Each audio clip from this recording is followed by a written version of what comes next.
سلام، يلا بينا نعمل مع بعض فلفل لاند بسطرمة وكمان الحليب الذهبي.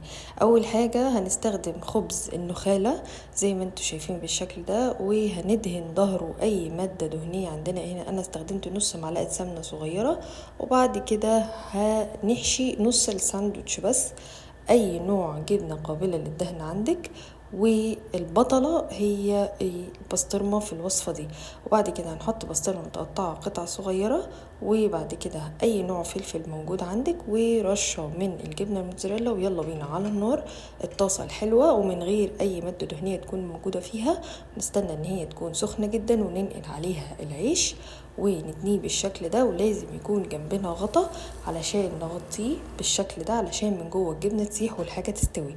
وبعد كده هنقلبه على الوش التاني علشان يقرمش ويحرمش زي ما انتوا شايفين بالشكل ده.